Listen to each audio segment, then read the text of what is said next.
மனமகிழ்கின்றோம். ஏனெனில் நீ எங்கள் பேச்சுகளை கேட்கவில்லை. வைத்தவமைத்து உணவாழ்வதற்கும் மக்களுக்கு குத்துறைகளின்றி இதுவரை உங்களிடமிருந்தே பல்வேறு நன்மைகளை அடைந்த நாங்கள் உமது ஆதரவு என்றும் எங்களுக்கு உண்டென்ற நம்பிக்கையில் வாழச் செய்தொழுவீராக. எங்கள் ஆண்டவராகிய கிறிஸ்து வழியாக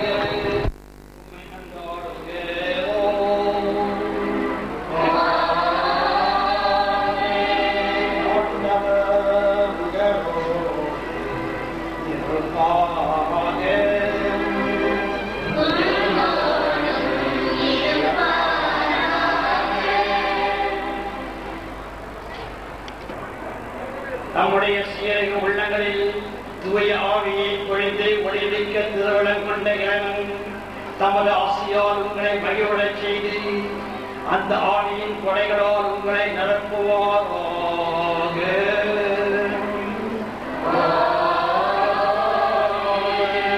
வியத்தக முறையில் சீரகருக்கு தோன்றிய தீச்சுடராகிய ஆவி உங்கள் உள்ளங்களை தீமை அனைத்திலிருந்து தூய்மைப்படுத்தி தமது ஒளியால் துறைகளைச் செய்வாராக.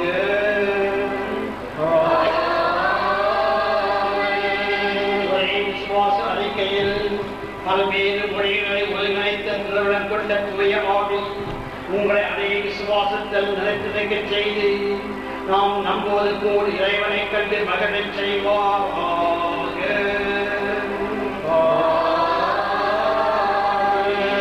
எல்லாம் வல்ல இறைவன் பிதா சுதன் பரிசுத்தாவிகளை ஆசீர்வதிப்பாராக.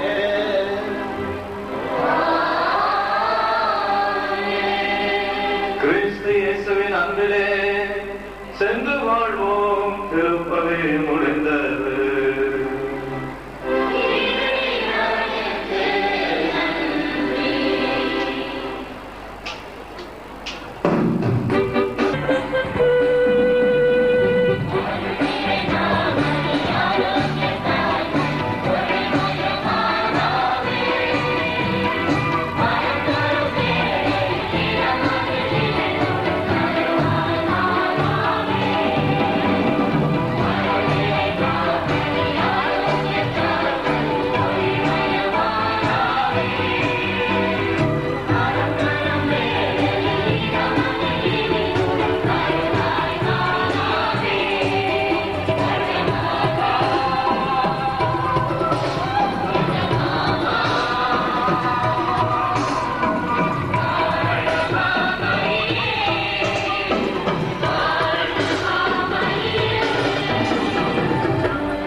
இவ்விழாவிற்கு தலைமை தாங்கும் நமது மறைமாவட்ட பேராயர் டாக்டர் அருள்ராஜ் ஜெயின்ஸ் அவர்களையும் துணை ஆயர் மேலகு லாரன்ஸ் பயல் அவர்களையும் சத்தியபாமா பொறியியல் கல்லூரி நிறுவனர் திரு ஜேபிஆர் அவர்களையும் எங்கள் தலைமை சகோதரி ஜெசி அவர்களையும்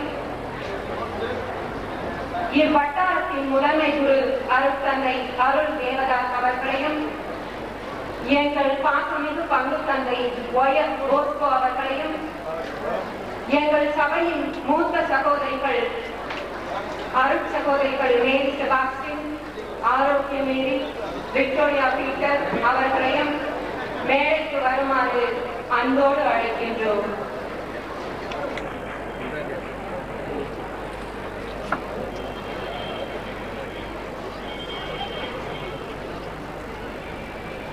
இப்பொழுது எம் சபையின் துணைத் தலைவி அருட்சகோதரி ஆலிஸ் அவர்கள் வாசமிக்க வரவேற்புரையை a very special and hearty welcome.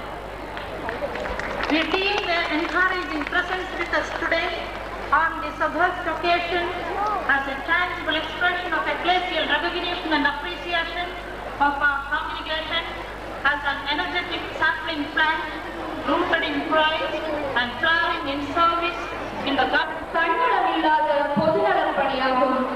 கண்ணியர்கள் என்றால் 6 மணிக்கு மேல் வெளியில் எங்கும் செல்லக்கூடாது என்ற கட்டுப்பாடுகளை தகர்த்து கிராமங்களில் 6 மணிக்கு மேல்தான் வீடுகளில் அனைவரும் இருப்பார்கள் என்பதனை உணர்ந்து அச்சமயங்களில் சென்று வீடுகளில் அனைவரையும் சந்தித்து அவர்களின் மனதில் நுழைந்து அதன் மூலம் இறை இயேசுவின் அன்பை அவர்களுக்கு உணர்த்தியவர்கள் இச்சகோதரிகள்.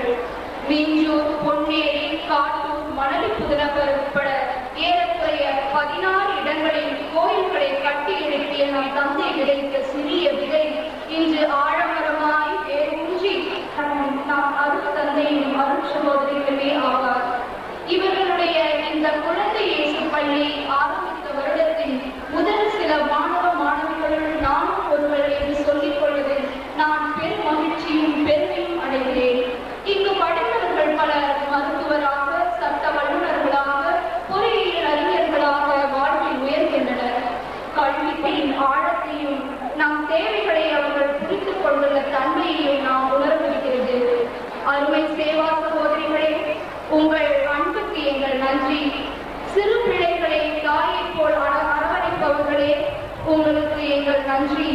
வாலிப உள்ளங்களுக்கு வழிகாட்டும் அன்பு வழிகாட்டிகளே, உங்களுக்கு எங்கள் நன்றி. என்றும் உங்களோடு பங்கின் ஒவ்வொரு செயல்பாட்டிலும் இருப்போம் என்று உறுதுணையாக இருப்பதற்கு எங்கள் நன்றி.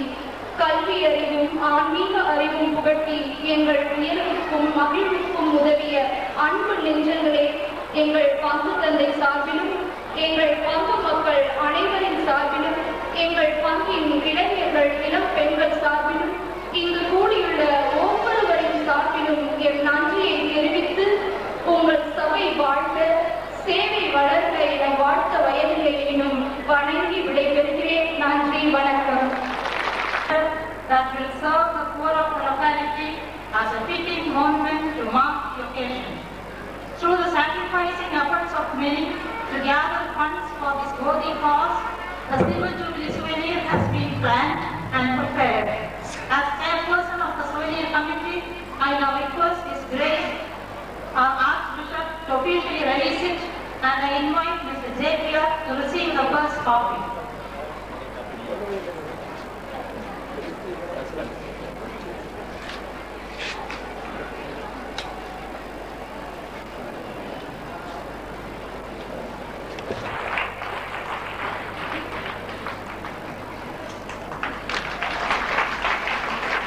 I am very happy to announce that a son through ads. I now request Mr. Jesse, Superior General, to receive the check from His Grace. Thank you. மேதகு சென்னை மயிலை துணை பேராயர் லாரன்ஸ் மைல்ஸ் ஆண்டகை அவர்களே, அருட்தந்தை போஸ்கோ அவர்களே, சேவா மிஷனருடைய தலைவி அருட்சகோதரி ஜெயஸ்ரீ அவர்களே, சகோதரிகள் 3 பெரியவர்களே, அருட்சகோதரிகளே, பெரியவர்களே, பங்கு 1980ஆம் ஆண்டு ஏறத்தாழ 20 ஆண்டுகள் நான் சென்னை என் தமிழ்நாடு அரசில், ஆனால் பல ஆண்டுகள் பங்கு தந்தைகளை பார்ப்பதே இல்லை. ஆனால் 1980ஆம் ஆண்டு சென்னை புனித சென்ட் ஜார்ஜ் கோட்டையிலே நான் பணியாற்றிக் கொண்டிருந்த போது கொரோனாவாக நான் பெற்றேன். அவர் வந்த விஷயம் வேறு ஒன்றுமல்ல, இங்கே ஒரு பள்ளிக்கூடம் நிறுவ வேண்டும், இந்த பள்ளிக்கு அங்கீகாரம் பெற வேண்டும், ஏழை எளிய பிள்ளைகள் படிக்கிறார்கள் என்று அவர் விடாப்புடியாக இருந்தார். அதற்கு அப்புறம்தான் எனக்கு மனமாற்றம் ஏற்பட்டு அந்த பள்ளியை வாங்கி அவருடைய கையிலே கொடுத்ததற்கு அப்புறம்தான் இதோடு என்னை விட்டு விடுவார் என்று விட்டுவிட்டேன். ஆனால் என்னை அவர் விடவில்லை.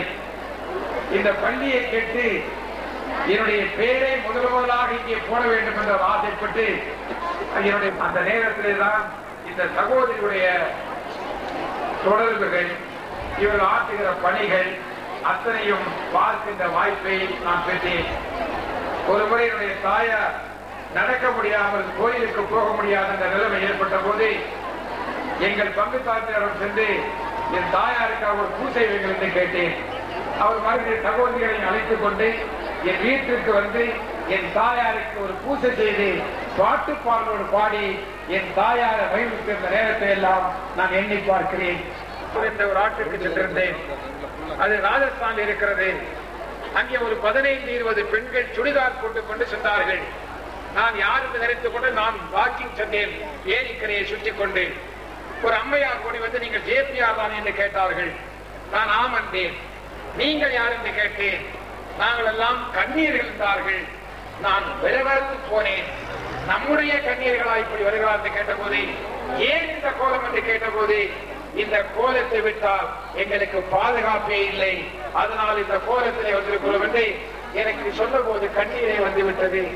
எப்படிப்பட்ட கண்ணீர்கள், எப்படி வாழுகிறார்கள் இறைவனை போதிப்பதற்கு என்ற உணர்வை சமீபத்திலே தான் ராஜஸ்தான் ஜெய்ப்பூருக்கு சென்று உதயபூருக்கு சென்ற போது நான் கண்கொள்ளா காட்சியாக அந்த கண்ணீர்களை கண்டேன். நம்முடைய கண்ணீர்கள் எத்தனை இடங்களுக்கு சென்று இந்த பிள்ளைகளை உருவாக்கி அதற்கு பாடம் சொல்லித் தந்து, அதற்கு அறிவை சொல்லித் தந்து, மதத்தினுடைய போதைகளை சொல்லித் தந்து இயேசுவை புரிய வைக்கின்ற மிகப்பெரிய பொறுப்பு ஏற்றிருக்கின்ற சகோதரிகளை வணங்கி விடைபெறுகிறேன். நன்றி, வணக்கம்.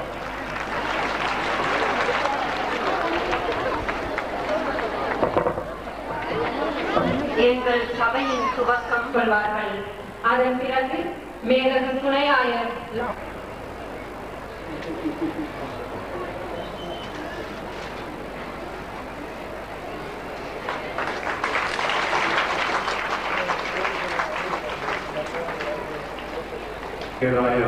அருள்தாஸ் ஜேம்ஸ் ஆண்டகை அவர்களை, முதன்மை குரு, இந்த வட்டார முதன்மை குரு அருட்தந்தை அருள் தேவதாஸ் அவர்களை, அருட்தந்தை ஜான் கொட்டாரம் அவர்கள் கண்ட கனவு இன்று நினைவாக மாபெரும் வெற்றியாக நம் கண்முன்னே தெரிகின்றது. அநேகருக்கு அருட்தந்தை ஜான் கொட்டாரமுடைய வாழ்க்கை விவரங்கள் தெரிந்திருக்கலாம். ஆனால் அவர் பல்லாண்டுகளாக ஆஸ்துமா என்ற நோயினால் மிகவும் கஷ்டப்பட்டார் என்று ஒரு சிலருக்கு தான் தெரிந்திருக்கும். பல்லாண்டுகளால் தினந்தோறும், குறிப்பாக இரவுகளெல்லாம் இந்த நோயோடு போராடி இருக்கின்றார். பல இரவுகள் உறக்கம் இல்லாமல் அவர் அவதிப்பட்டிருக்கின்றார். ஆனால் எல்லா நேரத்திலும் அந்த கனவு, அவர் கண்ட காட்சி அவர் முன்னே இருந்தது. மீஞ்சூர் மற்றும் மணலி இது போன்ற இடங்களில் மறைபரப்பு பணி செய்ய வேண்டும். மக்களை இந்த ஒரு உந்துதல் அவை தொடர்ந்து அவரை வழி நடத்தியது, அவருக்கு ஆற்றல் கொடுத்தது.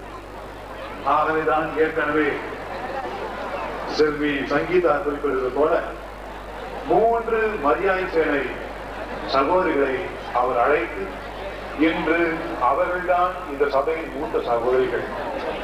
இன்று இந்த சபையில் 21 இல்லங்கள் இருக்கின்றன.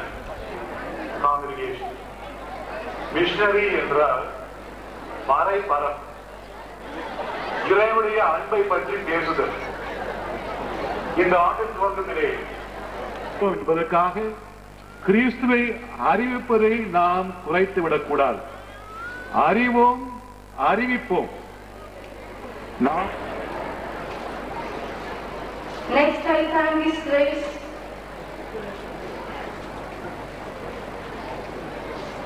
Next, my sincere and joyful gratitude goes to you, Right Reverend Dr. Lawrence Pilot, our auxiliary bishop, for solemnizing this function by your presence and for the nice words you said of us. We have been fortunate indeed to have him with us for a week, taking class for our junior age sisters just a week before the announcement of his episcopal nomination. We greatly respect and regard your simplicity, piety, and approachability. Thank you very much for all that you are to us. Please accept the token of our love and gratitude.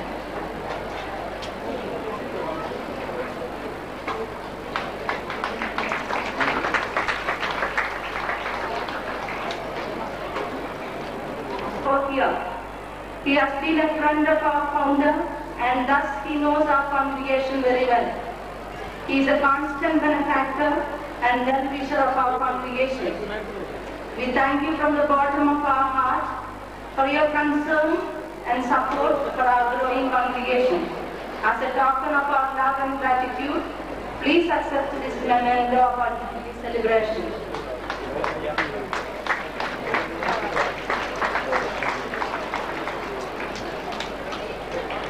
And of these three sisters, that our congregation has grown to this extent.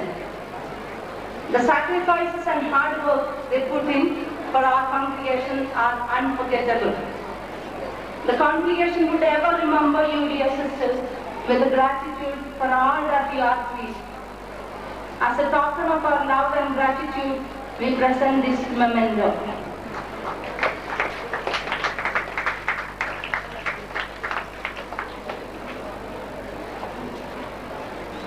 How happy and pleasant is our diocesan priests who help us in a great way, but who in their simplicity and humility want to remain unknown.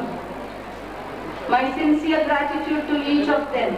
I also extend my sincere gratitude to all the priests of our diocese, all religious priests, brothers, sisters, very especially the superior generals, provincials, rectors of the seminary, who have taken the trouble to participate in this function, thus to show their love and solidarity with us. Thank you very much. My heart swells with gratitude to all the priests and religious friends, benefactors and well-wishers of our congregation who are present with us today. Next, my thanks goes to our dear parishioners, parents, teachers, who are always there to encourage and help us in all the events of our congregation. Now, I thank my own sisters who in different committees work and lab in the existing dispensary. I thank sincerely all the bishops, Reverend Father Joe Andrew from Tibiga for helping us with the video cassette documentary, and SIGA for printing the souvenir so well. I thank the liturgy committee for having made today's Holy Eucharist so meaningful. Reverend Father Felix and his team for the melodious choir, Mr. Ganesh and Co for the sound and light system, Reverend Father Inigo and his team for the touching and wonderful sound and light program that they will soon present before us. I thank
இது சென்னை மயிலை பேராயத்தின் கலைப்படர்வு மையமான கலைக்காவியம் பெருமையுடன் வழங்கும் ஒளி ஒளி காவியம்.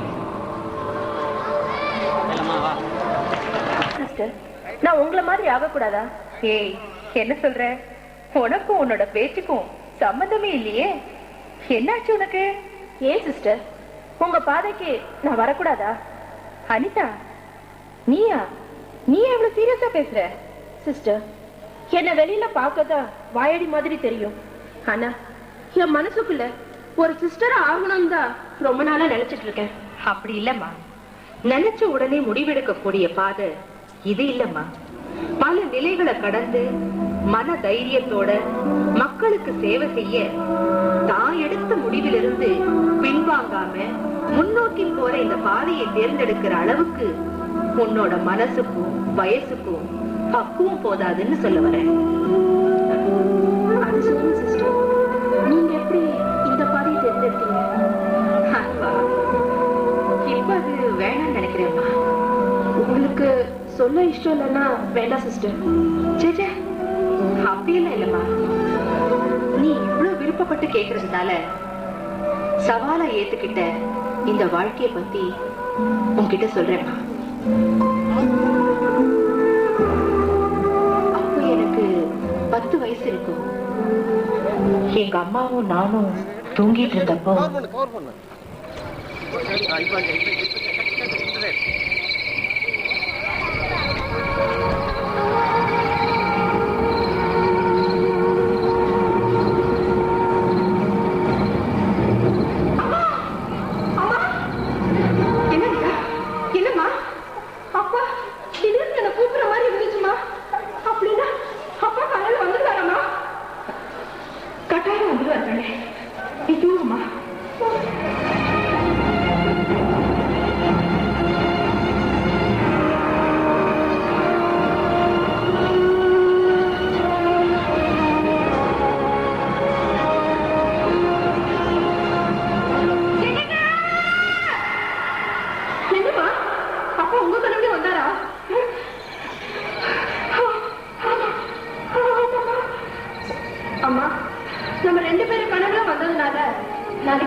இந்த letter மட்டும் என் பிள்ளைகிட்ட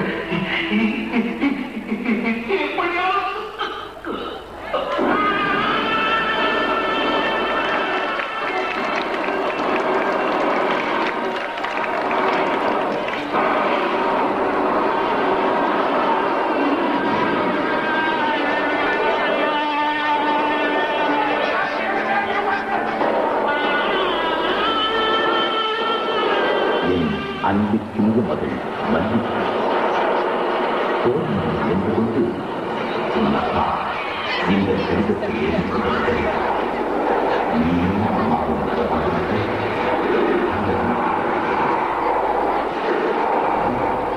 அம்மாவுக்கு அடிக்கடி வழியாக நல்ல முறையில் படித்து கல்வியை வளர வேண்டும்.